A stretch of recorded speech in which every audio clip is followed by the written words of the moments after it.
Right now, what's causing a lot of buzz amongst the Nintendo community is the supposed Reddit leaker that put out Nintendo Switch 2 photos, the Nintendo Switch 2 dock, the Nintendo Switch 2 itself, and people discussing back and forth. Is this AI generated? Is this fake? Is it not? Is it 3D printed? There's no way that somebody has this, and the back and forth. So we're going to break down some of those photos briefly, but then we're also going to discuss the massive AAA Japanese support that's going to be coming to the Nintendo Switch 2 in the launch year and the foreseeable future, as long as Nintendo keeps up these sales, because something just happened recently that shows exactly when it comes to the industry in a region and how that's going to have a massive ripple effect on what we're going to get with games when it comes to the next Nintendo system. But before we get into all of that, what's good, everyone? OJ here. Welcome back to another video. Please make sure you hit that like button, subscribe if you're someone new, and click that notification bell to get my Nintendo Switch RPG videos and more first as soon as they drop. Now let's go ahead and jump right into this recent information about this Reddit leaker that is causing mass hysteria on the internet. So Next Handheld, as he's being named or renamed himself, has put out two pictures of a supposed Nintendo Switch 2. One picture is of the system that he apparently is holding himself right here, and then another picture is of the back of the Nintendo Switch 2 dock. So these two pictures have brought about a lot of people putting on their sleuthing hats, putting on their magnifying glasses, booting up their AI generator image sites, and declaring whether this is real or not. But after looking through the pictures, I actually looked at them quite a bit. I asked a few friends of mine that I have about the pictures, and I've also taken in what other people have stated. And it seems like, from what we understand here and from even what they've said, that AI was used to create the backgrounds to protect this person's identity. Nintendo and their ninjas are very good at tracking things, so if they can spot one thing in your house in terms of the year that it was made or something that can trace back to you, trust me, they're gonna get you if they can, especially with something as sensitive as this. So it looks like anything that you're getting in an AI image detector or anything is essentially going to be something that's going to pull up a false positive. Even if you crop the photos, apparently it will say, okay, well, it's not AI generated anymore. So we can go ahead and throw that one out. But here's what I do think. I think that these pictures are more leaning towards real than fake. These would be pretty tough to fake. I mean, you could 3D print them, but there's a number of things that I see on this that actually makes me think it's more 70-30 than 30-70 or even 50-50. There are a couple of the markings that are on the back of the Nintendo Switch 2 dock that you see right here that are absolutely part of like official Nintendo hardware that would be very hard to kind of fake and get on there. It is a little blurry and it is obviously not as crisp or clear, but if you show any type of serial number or any type of real marking that can be uniquely identified and seen 100%,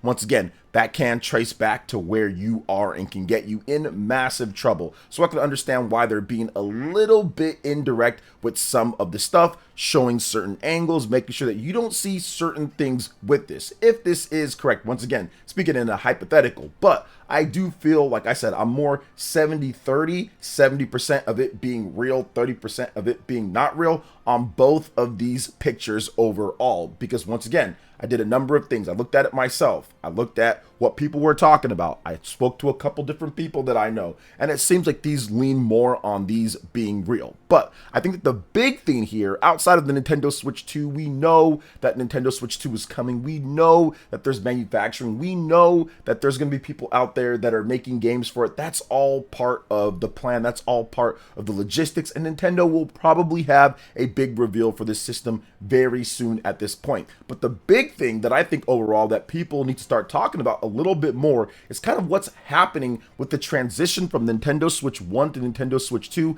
and even what happened before the Nintendo Switch 1 to the Nintendo Switch 2. I've discussed it before, but now we're seeing almost a full domination overall when it comes to Nintendo Switch in Japan, and how that's going to directly affect the Nintendo Switch 2. The most recent Famitsu sales charts were posted, and honestly, take a look at this. Overall, the Nintendo Switch, a system that's 7/8 years old overall, is dominating the sales charts in Japan. Over 104 1,000 units sold. The next best-selling system was the PlayStation 5 family of systems with only 24,650 units. So once again, this system is 7/8 years old at this point. And on top of that, for the first time in quite a number of weeks, it's happened before, but for the first time in a while, we have every single title in the top 30 in Japan on the Nintendo Switch. That is incredibly difficult to do, and honestly, ever since I've been covering the Nintendo sales in Japan, the Japanese sales overall with everything, there's usually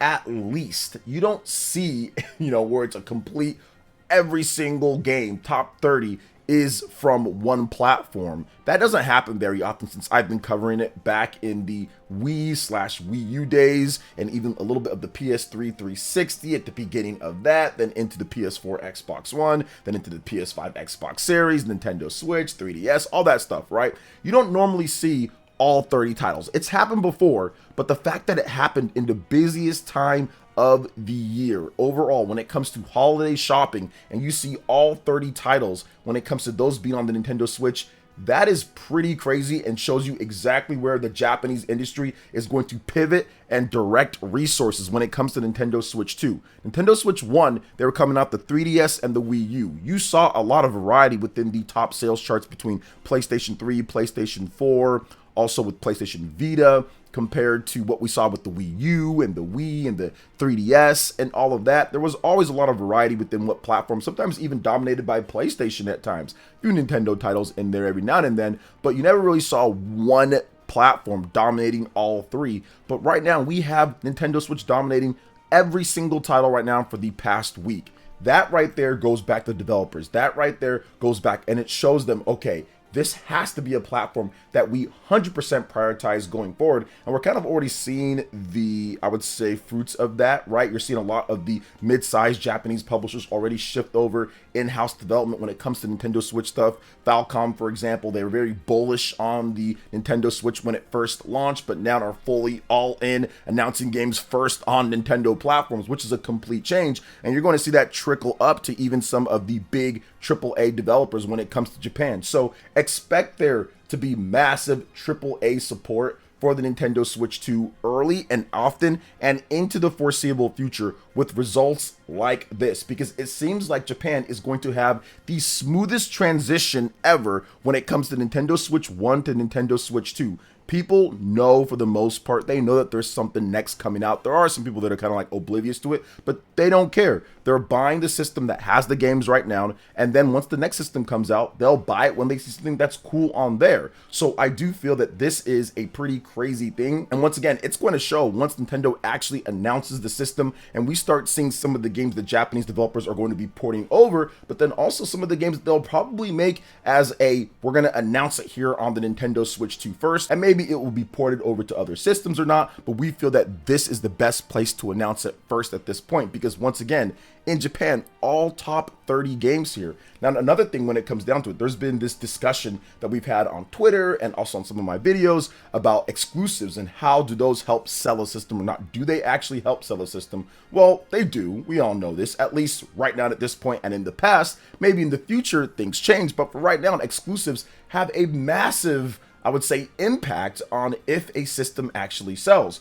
If you're looking at it right here, in this Japanese sales, the top 10 selling games, 8 of them are Nintendo Switch first-party titles, and if you look at the top 30 games, there are over 10 plus, I think about 15 or so, first-party titles overall, and that contributes to the Nintendo Switch being the best-selling system on the market. On top, of course, people loving the hybrid fact of it, but those two things work hand in hand. The hybrid nature of the Nintendo Switch, the type of games that Nintendo makes, pick up and play type of titles as well, certain things that make it to where you can quickly pick up, get a match in Mario Kart, or do a little bit of work in Animal Crossing, or whatever the case is, play a few battles in Pokemon. Doesn't really matter what it is, because there's a sleep function and it just works well with what they're doing overall and Nintendo's type of games. So I absolutely see Japanese developers going all over the Nintendo Switch 2 because of stuff like this. The fact that you can sell all 30 titles when it comes down to it all on the Nintendo Switch, no other platforms, that's something that up until the Nintendo Switch, I've never really seen before at all. And I've never seen a system since I've been covering it actually have 100,000+ units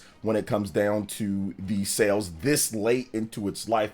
I haven't seen that before. So that's something that's also new as well. But going forward into the future, what we're going to see with Nintendo, at least with the Nintendo Switch 2 kind of getting back to the leaks and what's happening here, I think that Nintendo is going to have an announcement for the system in January of 2025. I think it's going to be January, maybe February. They could stretch it out till then, but I see it more of a January thing. And I think that it could launch sometime in, I would say, first half. So maybe April or May. Now, some people think there could be a super fast turnaround, but 2 months, I'm not sure if that's a good idea or if Nintendo's going to do a January reveal and a March launch. So I don't think we're going to see anything when it comes to the launch in March. Now, once again, I want to make sure that I state this very clearly and easily for everyone. It's still possible that we get a March launch. Like, it's still possible that Nintendo just does a super fast turnaround. They don't have to actually super explain the concept of the Nintendo Switch, considering that it's going to be the Nintendo Switch 2. That's what it seems like the name is even going to be, and what the system is going to be, a sequel to the system. So people that know it almost see it as maybe like,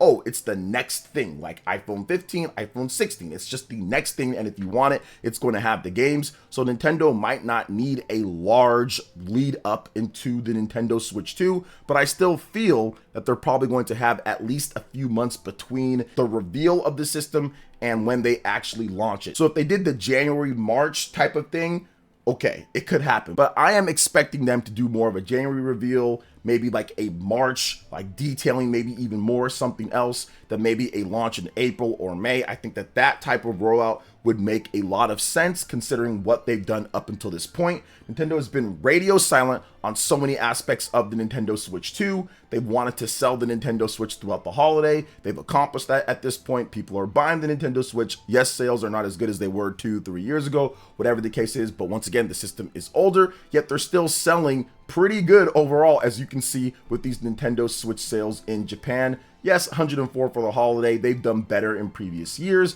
but I still think that doing way better than any of the other platforms, actually selling 4 times what the other platforms can sell for the holiday period in Japan, and having all top 30 for a system this age is actually super impressive. So I see a lot of the Japanese developers looking at the Nintendo Switch 2. They already have their dev kits. They're working on games. You're going to see a flush of games in terms of when those games come out and how Nintendo spaces those games out, so we're not overloaded with all these different third-party games at the beginning. That's still up to Nintendo and the third-party publishers to do, but expect there to be a huge push for the Nintendo Switch 2 in Japan right off the back, and it's going to be very different from our blank screens that we got when the Nintendo Switch 1 launched, and pretty much everyone just had The Legend of Zelda Breath of the Wild. Now, you had some people with Bomberman and some other games, but for the most part, it was all Legend of Zelda Breath of the Wild. I expect there to be a very big change to where when the Nintendo Switch 2 launches, you're going to see, of course, whatever big Mario game or whatever big first-party title, but you're going to see a few third-party games there right there at launch, and then in the next month, the following months, and all throughout whenever the system does launch, you're going to see a glut of some of these games that were on PS4 and Xbox One, but were never ported to the Nintendo Switch 1. You're going to see upgrades across the board when it comes to Nintendo Switch 1 games, that potentially you can download a patch, and then you can get the Nintendo Switch 2 version, updated frame rate and all of that. Maybe you'll even see different things that work better right out of the box if you just play the Nintendo Switch 1 game on the Nintendo Switch 2. So there is a plethora of things that I feel that third-party developers are going to do, because unlike before, when you had a bit more security when it came to PlayStation and what they were selling in Japan and kind of what's been going on worldwide, that same type of stability has not been there for the PlayStation 5 when it comes to Japanese selling games. That's why I'm more set on Japanese developers having big stuff lined up, because a lot of their growth and potential sales are going to come from what Nintendo does with the Nintendo Switch 2, considering how Xbox is a non-factor and with Game Pass is becoming more of a non-factor and third-party console manufacturer. And with the PlayStation 5, we have not seen the same type of big sales with Japanese games that we've seen with the PlayStation 4 and past systems from Sony. So the Nintendo Switch 2 is going to be counted on as a key driver for a lot of major third-party developers. So expect that to be a big thing when it comes to what Nintendo announces next next with the Nintendo Switch 2, at their Nintendo Directs, and at what's happening in the future. So we'll see what happens there. And one more little thing that I can kind of say with that, think about something like Nier Automata. That game just recently announced that they sold 9 million units overall, and it's like, wow, 9 million units, where did all that come from? And yes, a lot of it was on PlayStation and everything, but sales kind of flatlined a little bit after it came out on the Xbox. But then what platform did it release on in late 2022? The Nintendo Switch. And ever since it released on the Nintendo Switch in late 2022, we've gotten multiple sales updates. And at that $39.99 price point, plus little discount sales here and there, it's done apparently well on the system. So that right there tells you all that you need to know when it comes down to it. You're seeing some of these Japanese developers come in late and actually have a lot of success with the Nintendo Switch with big AAA type of games. So expect the Nintendo Switch 2 to not have to wait those years in order to get those type of ports